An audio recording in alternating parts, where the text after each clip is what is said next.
Hey friend, Colin here from Sumthins Recording, and today I'm going to show you how to compress background vocals step by step. In this video, we're going to be walking through how to compress background vocals using both a stock plugin inside your DAW as well as a more vintage modeled style compressor. And this is going to help you get a more even and smooth background vocal sound to sit inside your mix. But before we dive in here, if you want to go a little bit deeper into the vocal mixing process and really start to perfect your vocal EQ strategy, then I have just the thing for you. It is my ultimate guide to vocal EQ, and it's just a simple PDF that will walk you through how to EQ your vocals step by step to help you get polished and professional sounding vocal mixes without any more of the guesswork. It is a completely free guide, and you can download it below using the link in the video description. Now let's jump in here and take a look at these background vocals. Let me of course start by playing you the finished mix here, and you can hear how the background vocals sit inside the track, and then I'll solo them up so you can hear them by themselves more isolated. But here's our finished mix for this track.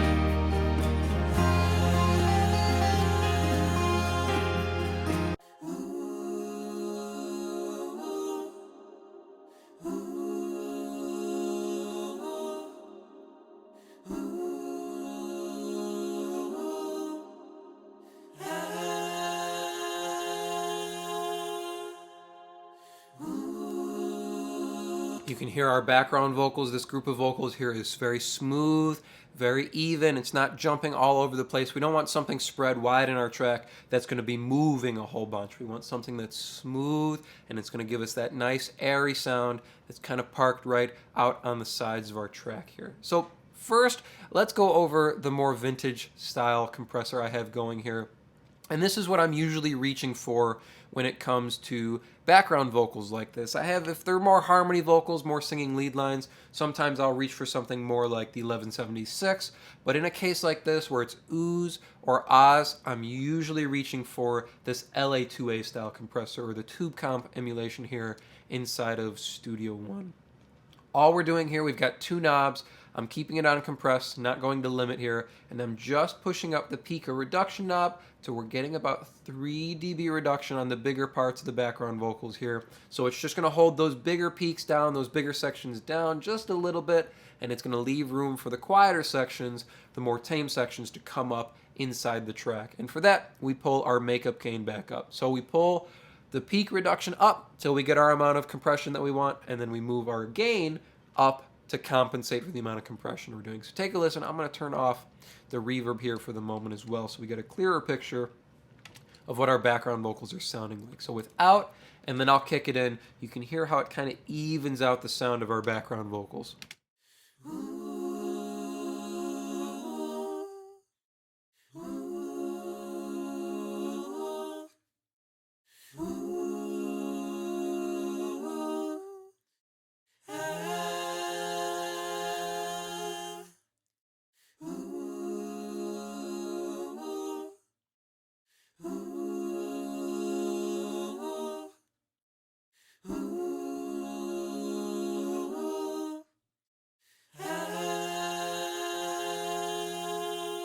We're doing about 3 to 5 dB reduction here on those bigger sections. You can hear when that swell comes in at the end of the phrases.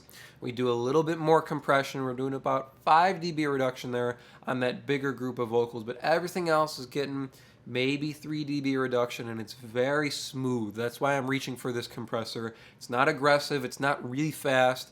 It's gentle and it's smooth on these background vocals because that's the sound we want to get out of a stack of background vocals like this. And the benefit of using something like the Tube Comp here, an LA2A style compressor, is that it also rounds out the vocals in a really nice way. You get that kind of analog vibe that rounds off some of the rougher digital edges. That's the benefit of reaching for something like this. Now, using the stock compressor, so I'm going to disable this here, and I'm going to pull in the stock compressor inside Studio One here. No matter which DAW you're using, you'll probably have a stock compressor pretty similar to this, unless you're probably working in like GarageBand or something. I think GarageBand is a little bit simpler, but most DAWs have a stock compressor that's similar to this. It might not have all the bells and whistles like a sidechain and a mix knob, but you're usually going to have your attack, release, ratio, and threshold. You might not have the knee and the stereo link and all this, but you're going to have these four main components here and usually a makeup gain as well. What we're going to do first is set our ratio, and I'm going to stay right here at 3-to-1 because I don't want to go too aggressive with this. Like I said, we want to keep it smooth and we want to keep it gentle. I'm not going to go too soft at 2-to-1, but I'm going to keep it right kind of smack dab in the middle here, 3-to-1. Now we're going to adjust our attack and release as we move in. So I'm going to pull the threshold down here and we'll be able to see how our compressor is reacting to these background vocals. And from there we're going to tweak our attack and release to keep it gentle and to keep it smooth on these background vocals. We don't want to get aggressive. We don't want to squash them. So I've pulled our threshold down. We're going to do quite a bit of compression so we can see as well as hear how the compressor is reacting to these background vocals.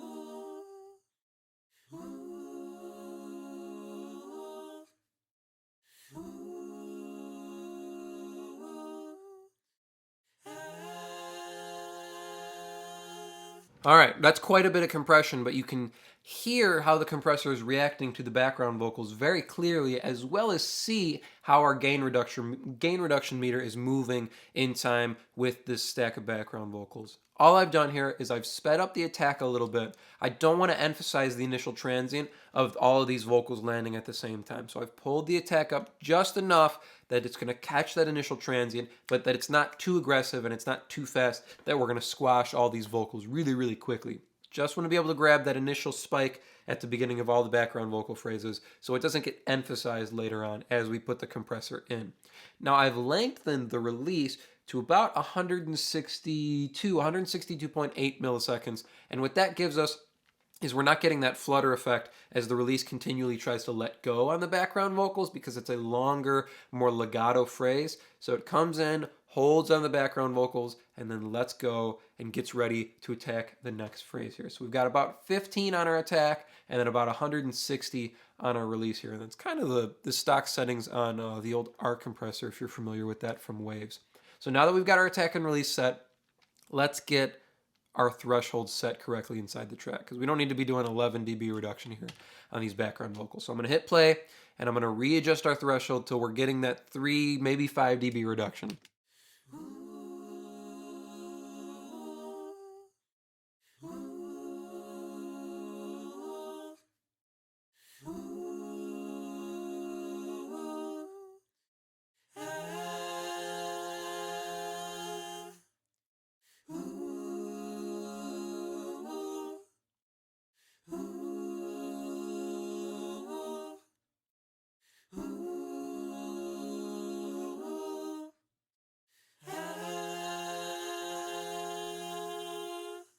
That's feeling really, really nice. I sped up the attack just a little bit. I still felt some of that initial transient popping through on a couple of these stacks here. You can see it gets spikier. The transient is a little bit heavier. So I've pulled the attack up just a touch to grab that initial spike.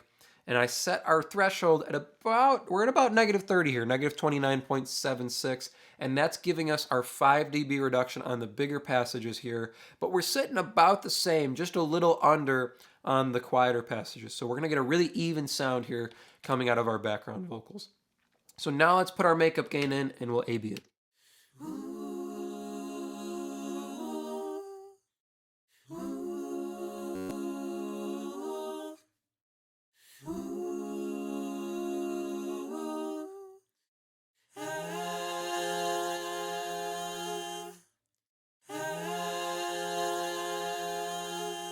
Feeling really, really good there. So let's throw these back in the mix and we'll do an A-B on the compressor and you can hear how it feels inside the track.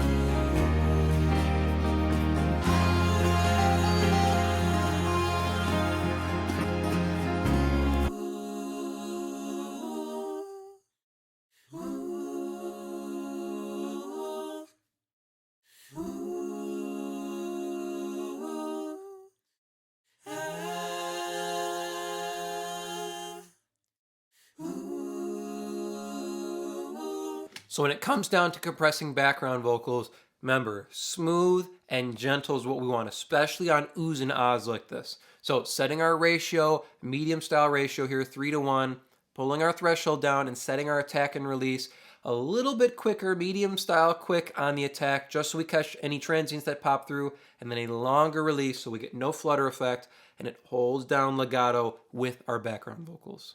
I hope that was helpful for you. As I mentioned at the beginning of the video, if you're ready to take your vocal mixes to the next level and really start dialing in your EQ strategy, then I have just the tool for you, and it is completely free. It is my ultimate guide to vocal EQ, and it's a simple PDF that's going to walk you through exactly how to EQ your vocals to get more professional and polished sounding vocal mixes. Click the link below in the video description to get access to that. Thank you so much for watching today, and I will see you in the next video.